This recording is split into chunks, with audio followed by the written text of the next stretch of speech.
What if the most important part of Machu Picchu was never meant to be seen?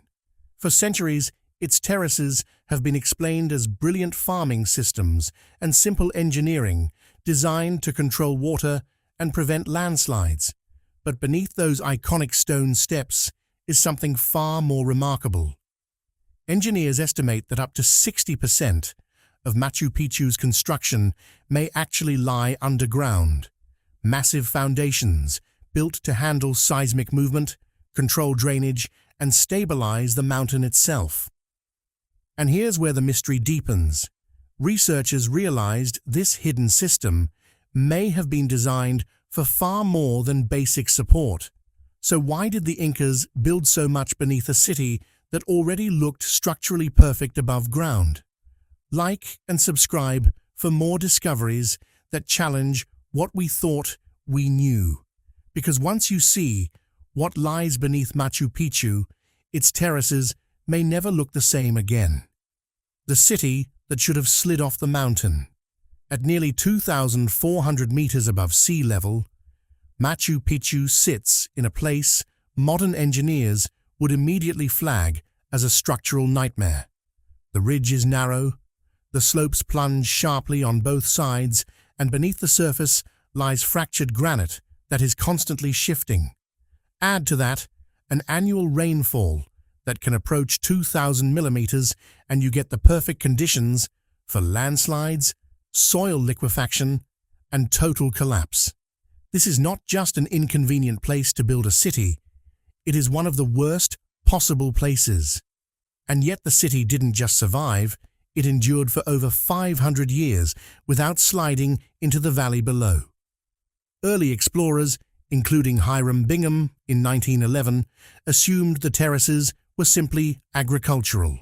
Flat land was scarce, so the Inca carved steps into the mountain to grow crops like maize and potatoes. Simple, logical, but that explanation started to fall apart the moment engineers began studying the site in detail, because these terraces are not just dirt platforms, they are engineered systems. Each one is built with layers that look almost identical across the entire mountainside, a level of standardization that feels less like farming and more like manufacturing. And here's where it gets interesting. The Inca moved an estimated hundreds of thousands of tons of stone, gravel, and soil up a mountain without wheels, without iron tools, and without draft animals. Every layer had to be placed deliberately, in sequence, across more than 700 terraces. That is not casual farming effort, that is industrial-scale construction. Even more striking, the location itself begins to look less accidental and more intentional. Machu Picchu sits between two fault lines, right where underground stress and water movement would be most concentrated. According to geological surveys, this area is constantly under pressure, with water seeping through cracks in the bedrock and weakening the structure of the mountain from within. Now pause and think about that. A civilization chooses one of the most unstable, water-saturated, landslide-prone locations in the Andes, and then builds one of the most durable cities in human history right on top of it. That contradiction is where the mystery begins. The hidden blueprint inside every terrace. Once you stop looking at Machu Picchu's terraces as farmland and start looking at a single one up close, the illusion completely breaks, because what you're actually seeing is not soil stacked on a slope. It's a layered engineering system repeated with near-perfect consistency across an entire mountain. Each terrace is built in 4 distinct layers. At the very bottom, large rough stones create a porous foundation, leaving open spaces for water to move freely. Above that sits a thick layer of gravel, acting like a drainage highway, allowing water to spread laterally instead of building pressure in one spot. Then comes a fine sand layer, functioning as a filter, preventing the topsoil from slipping down, whilst a mix of soil and basic drainage would work. Civilizations across the world have done exactly that for thousands of years. But this is overbuilt. It's like installing a high-performance water filtration system where a simple bucket would do the job. And when ancient builders invest that much extra effort, it's usually because they're solving a problem we're not fully seeing yet. Some researchers have even pointed out that when rain hits these terraces, the water doesn't rush off the surface the way it normally would on a steep slope. It disappears almost instantly, absorbed, filtered, redirected, and quietly moved through the mountain, which leads to a strange observation. Machu Picchu doesn't behave like a city sitting on a mountain. It behaves like a system controlling one. The water that shouldn't be there. Here's where things take a turn. Most people never hear about. Even when there's no rain falling over Machu Picchu, water is still moving through it, not dripping, not trickling, but flowing. Engineers who mapped the site found something unusual. The stone channels, fountains, and drainage paths are not dry systems waiting for storms. They are active almost all the time, carrying a steady supply of water through the city. And that water doesn't behave like surface runoff. It doesn't surge after rain and disappear during dry periods. It remains consistent. That alone suggests a different source, because rainfall is unpredictable, but what flows beneath Machu Picchu is not. The Inca built a series of 16 fountains, carefully stepped down the slope, each one feeding the next in a controlled cascade. The precision is so exact that even slight changes in water volume are stabilized before reaching the next level. That kind of design is not just about access to water, it's about control over pressure and flow rate. And here's a detail most people miss. The primary spring feeding these fountains emerges directly from the fault zone above the city, not from a river, not from a visible stream, but from inside the mountain itself, which means the Inca were tapping into groundwater that was already under pressure. Modern hydrologists studying the site noticed that this spring continues to flow year-round, even during periods when rainfall drops significantly. That consistency strongly suggests that the source is not surface water, but a subsurface reservoir being continuously recharged deep within the mountain system. Now think about what that means. If water is constantly building up beneath the mountain, pushing through fractures and increasing internal pressure, then without control, that pressure would destabilize the entire slope. And suddenly the terraces don't just look like smart design, they start to look like a response. Some theories go even further, suggesting that the Inca may have observed slow ground movements or small collapses long before construction began, and that what they saw wasn't just a mountain, but a system already under stress. Instead of avoiding it, they built directly on top of it, designing a network that could intercept, redirect, and relieve that pressure continuously. A city built on fractures, not stone. Here's the detail that quietly ties everything together and makes the entire site even more unsettling. Machu Picchu is not just built on a mountain. It is built along the exact lines where that mountain is breaking apart. Geological mapping has confirmed that the city sits directly on intersecting fault lines, fractures in the granite that run in multiple directions beneath the site. These are not minor cracks, they are deep structural weaknesses, zones where rock has already been split, shifted, and weakened over time. To a modern engineer, this would be a red flag. You don't build on faults, you avoid them. But the Inca did the opposite. They aligned their entire city with them. Look closely at the layout. The orientation of walls, stairways, and drainage channels follow the same angles as the underlying fractures. It's so precise that researchers believe the Inca were not just aware of these faults, they were using them as a guide. And this is where it gets fascinating. Those fractures don't just weaken rock. They also act as natural pathways for water underground. And here's the theory that pushes this even further. Some researchers believe Machu Picchu was intentionally placed at this exact intersection point because it was the most unstable part of the entire ridge, not in spite of that instability, but because of it. The silence of a disaster that never happened. Stand in Machu Picchu today, and everything feels calm. The terraces are green, the stone paths are steady, water flows quietly through channels that look almost decorative. Nothing about it suggests danger. But that calm might be the biggest illusion of all, because when engineers model what should have happened to a mountain like this, under this level of rainfall, and with this kind of fractured geology, the outcome is almost predictable. Over time, water seeps into the rock, pressure builds, soil weakens, and eventually part of the slope gives way, not a slow collapse, but a sudden one, a landslide large enough to erase entire sections of the ridge. And yet it never happened, not once in over 500 years. That absence is not normal, it's a clue, because in places across the Andes with similar conditions, landslides are common. Entire hillsides shift, villages disappear, and slopes reshape themselves over time. But here, at Machu Picchu, the mountain has remained unnaturally stable. Which brings us to a theory that doesn't get talked about enough.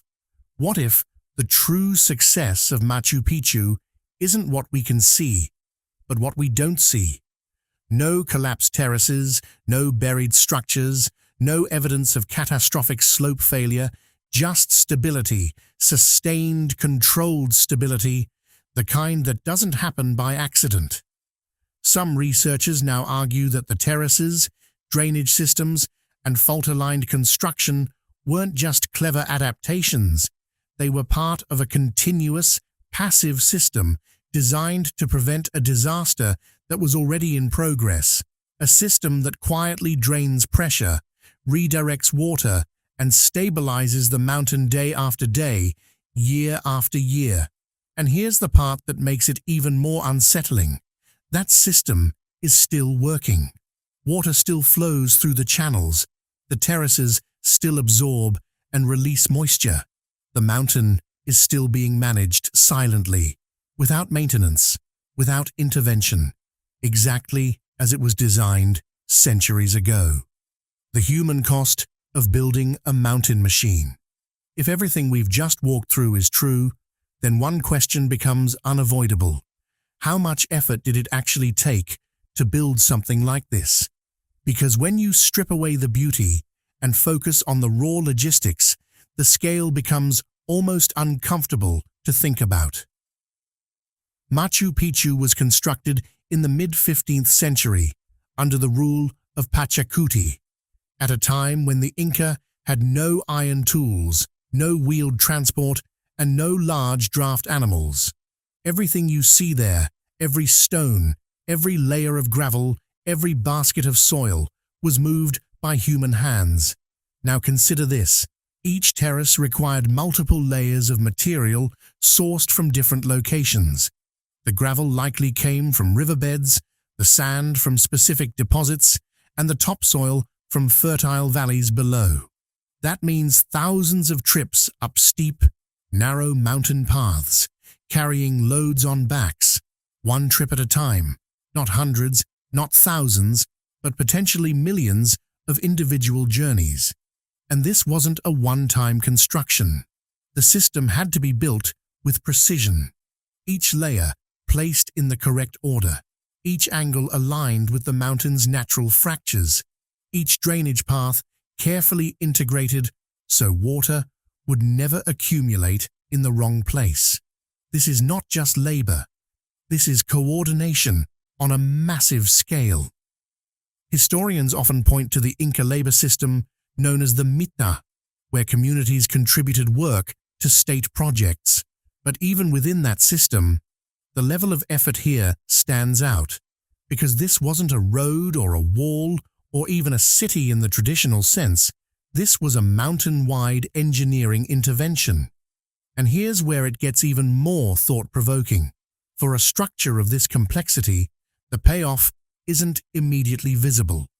You don't see instant rewards, like abundant harvests or defensive strength. Instead, the benefit is something far less obvious: long-term stability, the prevention of something that might happen years, decades, or even centuries later, which suggests something unusual about the people who built it. They weren't just solving problems for themselves, they were solving problems for the future. Some theories suggest Machu Picchu may have served not only as a royal estate or ceremonial center, but also as a demonstration of control over nature itself, a place where the Inca proved they could take one of the most unstable environments imaginable and force it into balance. The microclimate they secretly engineered. There's one more layer to this that most people completely miss, and it might be the most subtle of all, because beyond stabilizing the mountain and controlling water, Machu Picchu appears to be quietly controlling something else: the climate itself. At that altitude, temperatures can swing rapidly: intense sun during the day, sharp drops at night, heavy mist rolling in and out within hours. For most crops, and even for human comfort, it's unpredictable and harsh. But the terraces don't just manage water, they absorb heat. During the day, the stone layers beneath each terrace soak up solar energy. Then, as temperatures fall at night, that stored heat is slowly released back into the soil. This creates a buffered thermal environment, reducing extreme temperature swings right at ground level. In simple terms, the terraces flatten the climate.